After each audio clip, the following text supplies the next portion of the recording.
pa rin yung area, baka may mga wet area pa rin. Kasi meron tayong bubuga medyo makapal sa may, hindi siya tumasabay sa pagtuyo ng bumangkal ba wet spot. So bago nyo lang buga pa rin, double check. So buga na natin siya ng kulay. Actually yung ginagamit natin baril is Valeria na Iwata 400. Ginagamit ko pag nagkukulay ako is 1.8 bar lang. Para kasi malakas yung hangin, medyo maduming ibog. So ginagawa ko based on my experience, 1.8 the best. Na-eliminate ko pati yung, lalo pag nagbuo ka ng silver, gumamit ka ng 2.0 o 2 bar, kaka mo siya ng Zebra. Kasi depende yun sa layo ng buga mo eh. So medyo malapit ka, masyadong close, 100% yun magkakaroon ka ng Zebra line. Ipos natin yung hangin para based on my experience sa akin.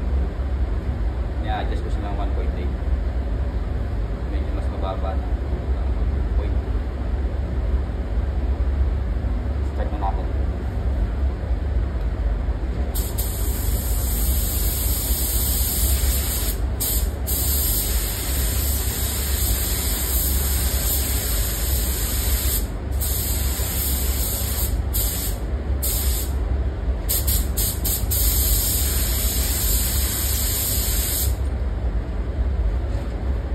Guys, nga pala, first coat yun ng kulay, hindi mo siya kailangan basahin. Please medium coat, malagyan mo lang siya ng kulay para maganda yung lapat. Kasi pag binigla mo yan ng basa, hindi maganda yung lapat ng kulay, yung ano niya, mga metallic, hindi siya dumadapa ng maganda. So my suggestion is your first coat medium coat lang. Huwag nyo silang papasahin. Ano lang siya. Basta bugaan nyo lang siya ng kulay sa ibabaw. Yung second coat, doon kailangan siya bugahan ng yung wet coat na tinatawag. One wet good coat. Clear.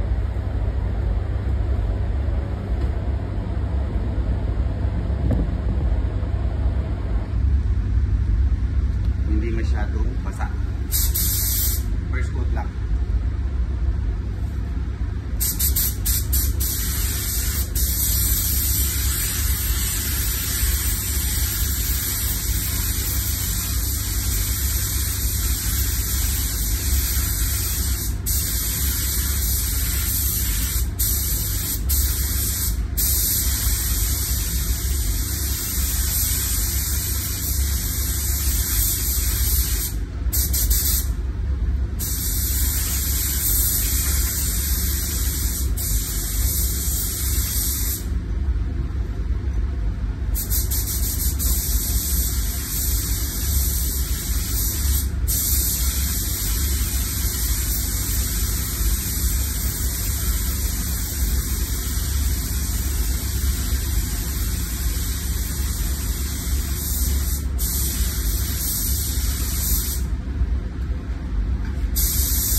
Siya talagang fully coated, medium coat ng tawag.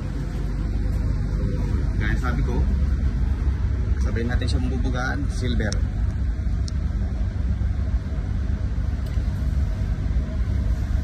Sa medyo weird kasi ibang kulay, pero pwede yan.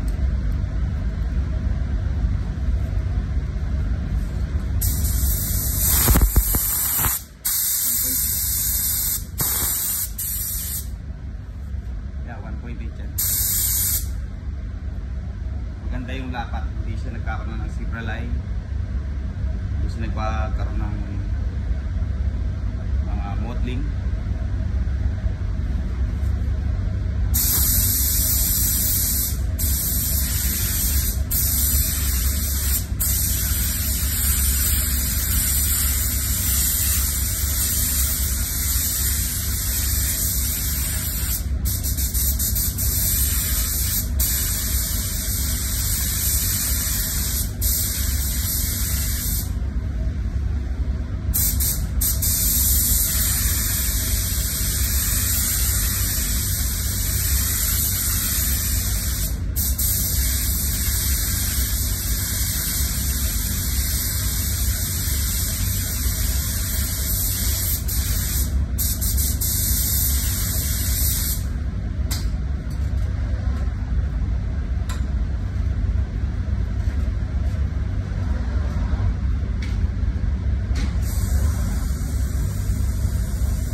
patong natin hindi siya ganun ka-wet.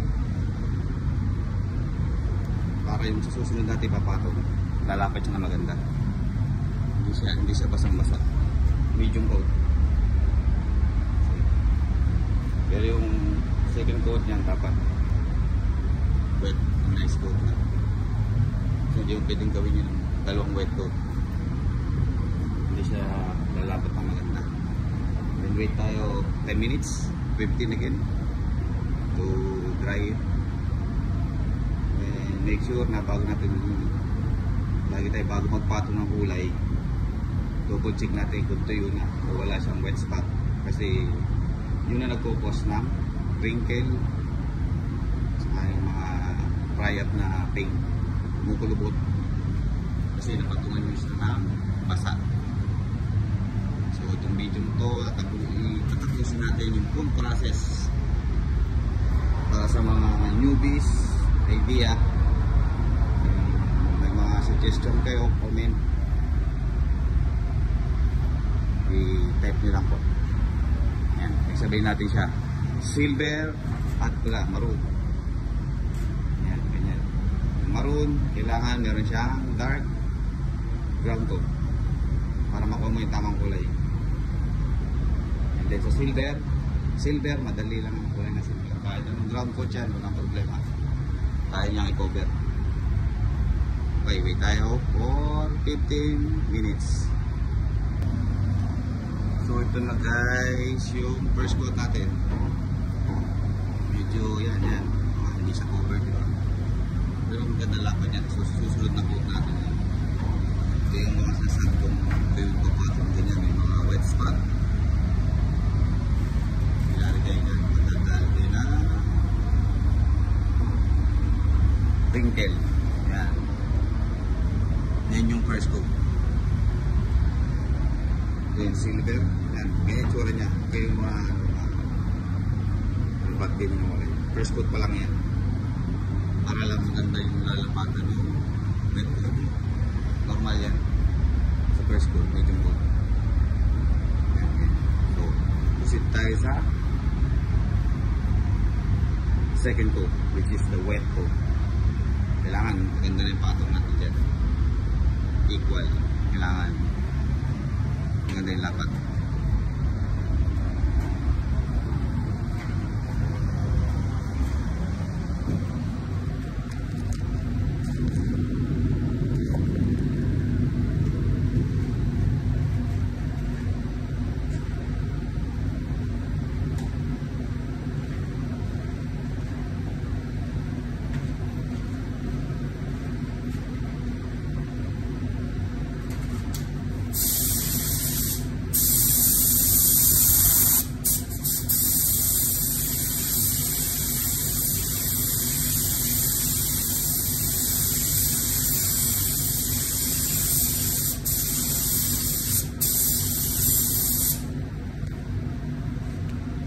Yan guys, yan yung wet coat.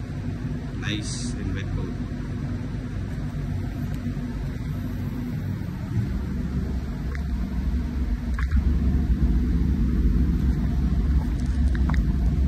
Kita nyo yung bilis ng pag-apply. Medyo mas mabago siya para maganda yung lapat.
guys yung sinasabi natin nice yung wet coat.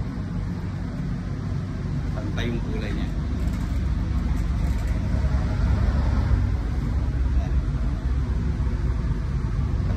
Ganda yung nice and wet.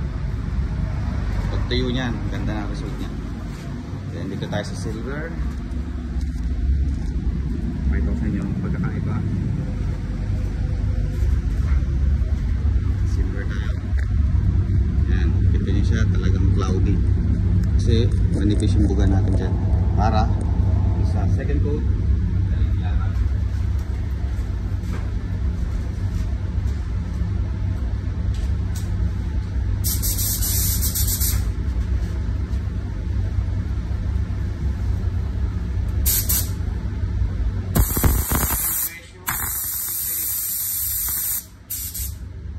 bago lang yung flow ng ano mo, spray. Mas medyo mabagal para makuha mo yung wet coat.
Guys, yung ating wet siya, pero pag natuyo yan, pantay na pantay yan.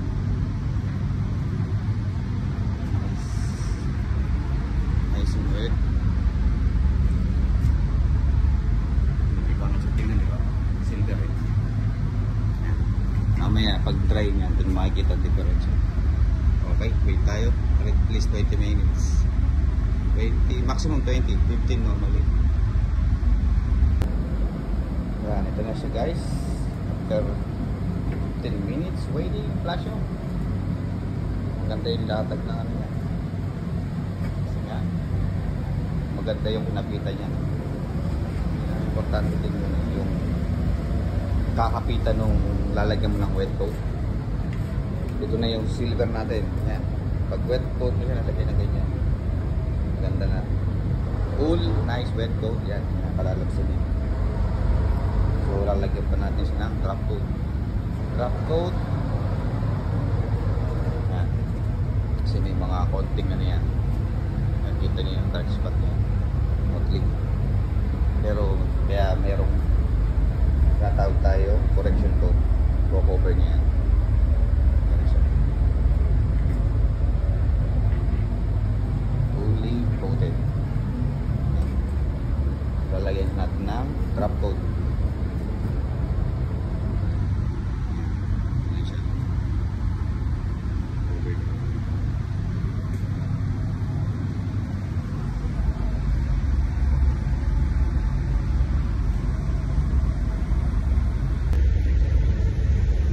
Yung twist niya kasi iba siya ng kulay. So yung suction natin nandito.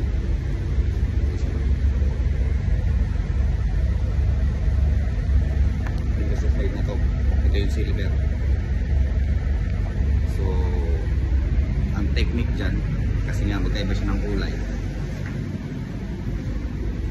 ganito. Unahin natin lagyan ng drop coat yung silver. Kasi yung silver, hindi siya pwedeng pumatong dito sa pula, mag-stand out yan. Pero kung pula, okay lang na pumatong yan, hindi siya mahalata. bago natin na patungan, kailangan tuyo na. So yung overspray, kailangan ito mapunasad dito yun. Medyo mayroon i-explain.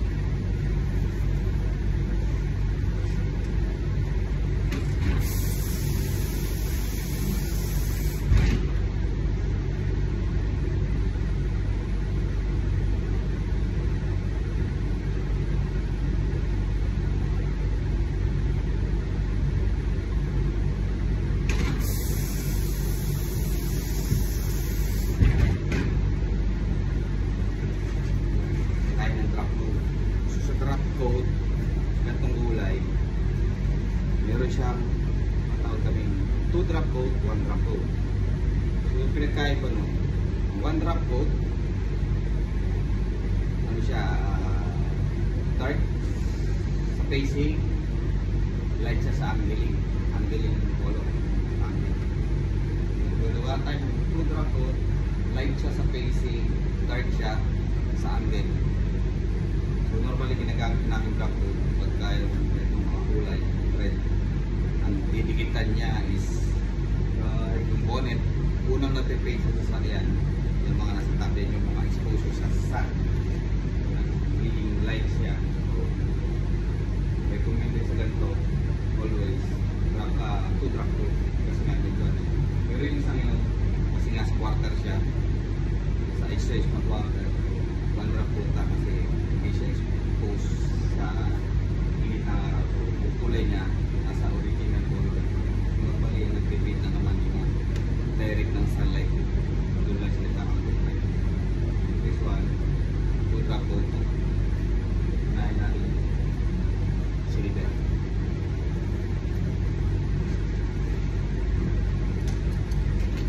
Yung sa drop coat, yung air pressure, babagsak natin siya sa 1 bar. 1 bar, then yung distance niya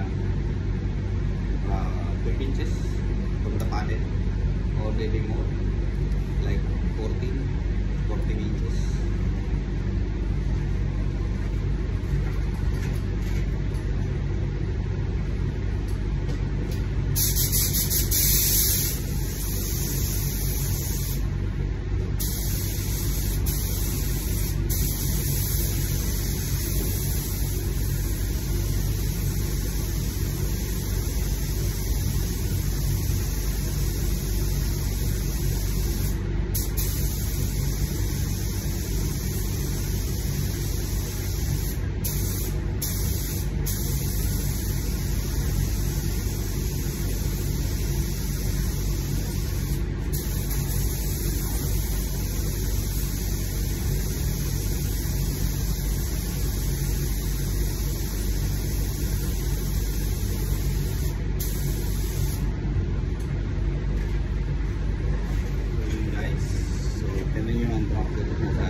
Result niya.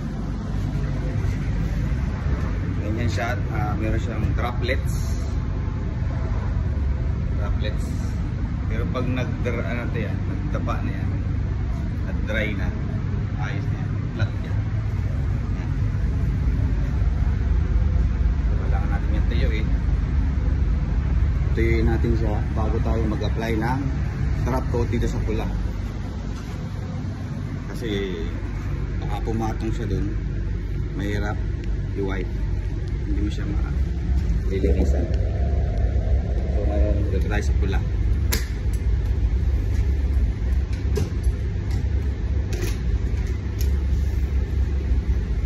Para wala man siya overspray, meron sa overspray. So technique dyan, hindi pwede pumatong.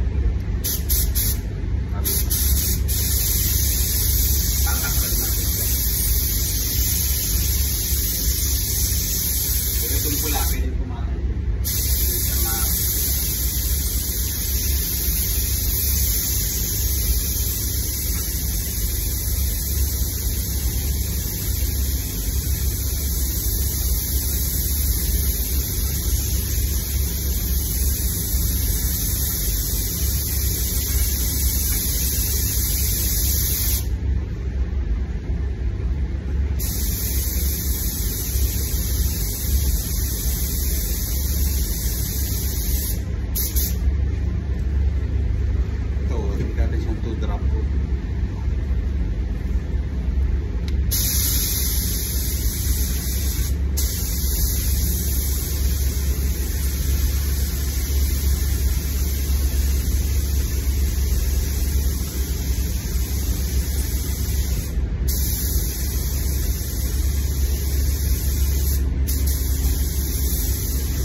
siya after ng drop coat.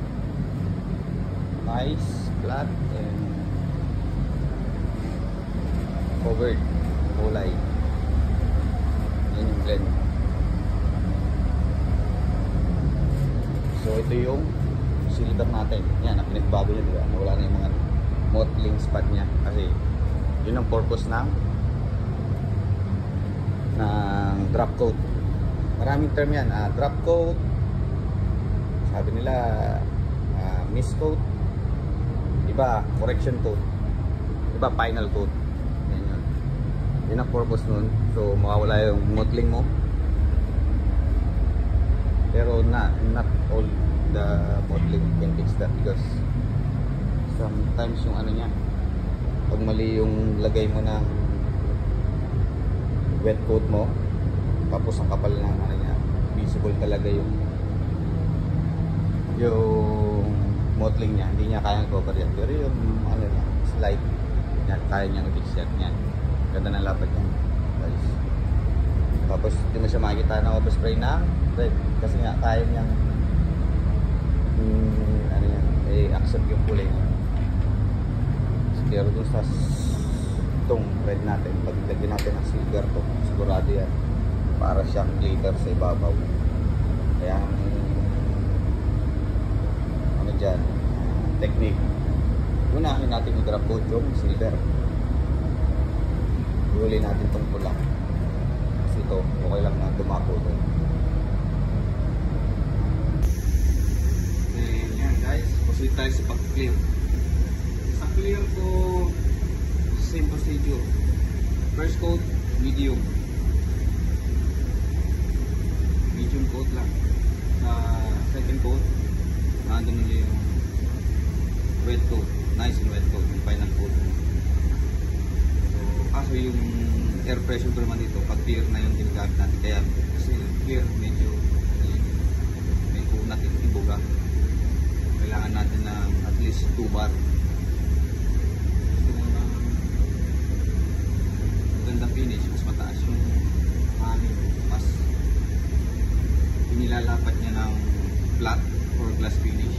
Pero normal tulad nito, factory finish yung mga dedicated na dapat factory finish din yung clear mo, hindi siya glass finish. Iba yung glass finish na talaga yung gamit sa mga custom car, so kailangan nila glass finish. Yung mga ganito mga finish na nga, kailangan mga factory finish. So like normal finish, fine lang. So gamit natin Supernova WS 400.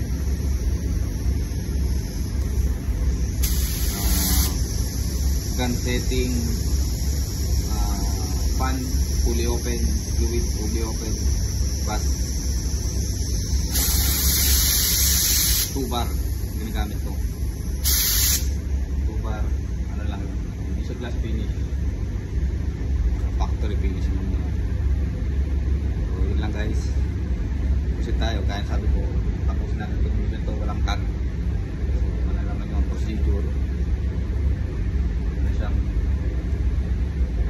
katapos ito.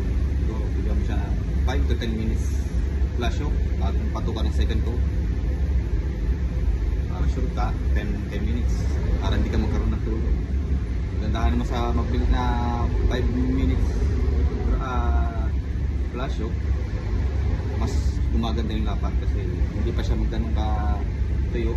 So kaya niyang i-melt yung nasa ilalim, so magpalapad siya. Kaso medyo technical yun kasi kung hindi mo alam yung paano mo papatungan, para sigurado magkakaroon man ng run or tulog. So kung gusto mo yung normal ano lang, make sure na 10 minutes dry flash off bagong patukan ng oil coat. Pero normal ginagamit ko 5 kasi alam ko na yung procedure. Okay, proceed tayo.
sabing medium coat lang siya.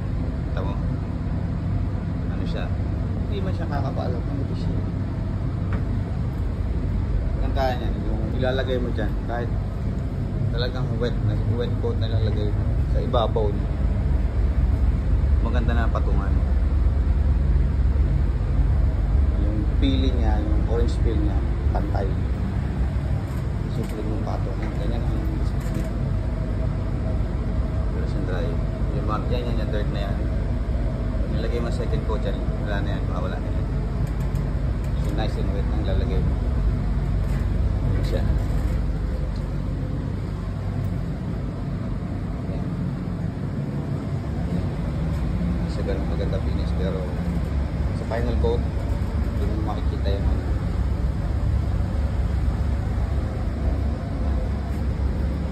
Pala guys, dun sa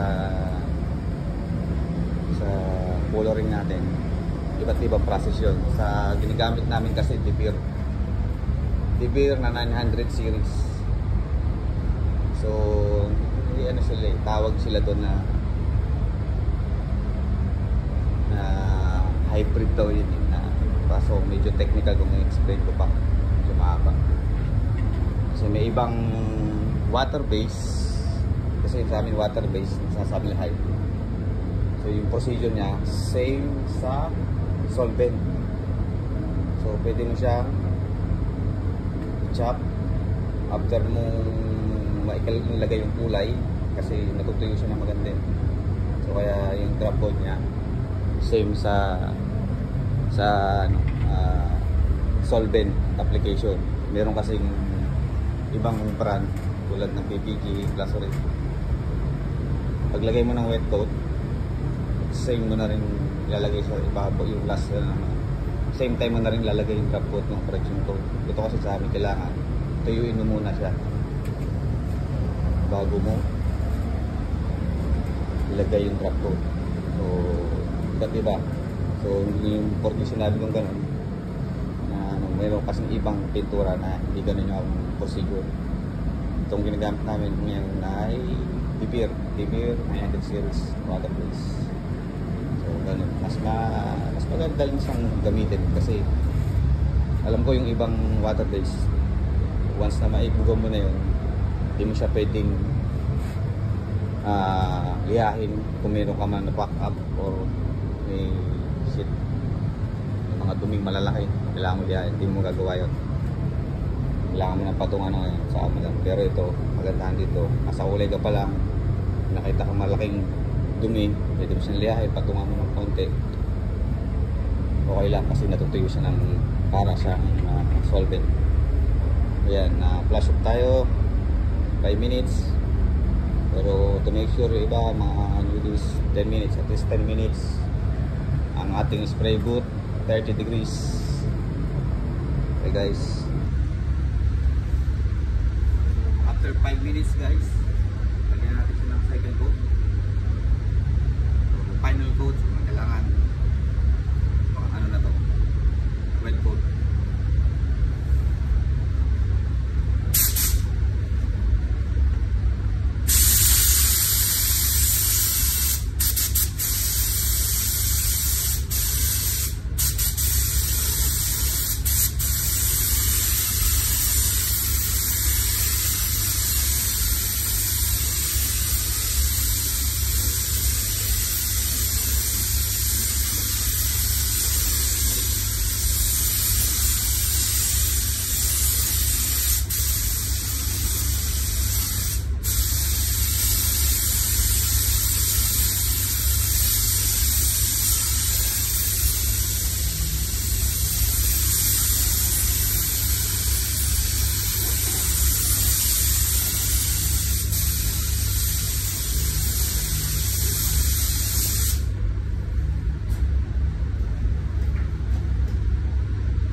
guys, final coat. Nice finish. Ayan. Mga factory finish, hindi siya glass finish. Glass finish ginagamit pa yun sa mga custom. Ayan siya, oh. Wala na yung mga matlikot-likot. Kasi nga, yun yung final coat. Diba na wala na yung ano. Wala.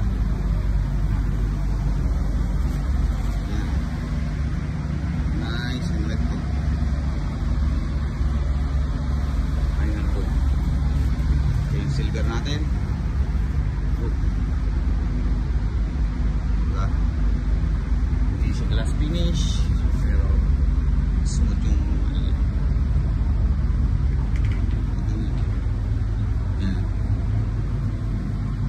Ganyan. Mga quality ng hindi naman 1/4 per panel. 1/4 per panel lang po. Sinisira nyo lang sa sakyan nyo. Yan, yan ang finish ng tamang pagpipintura, hindi rush.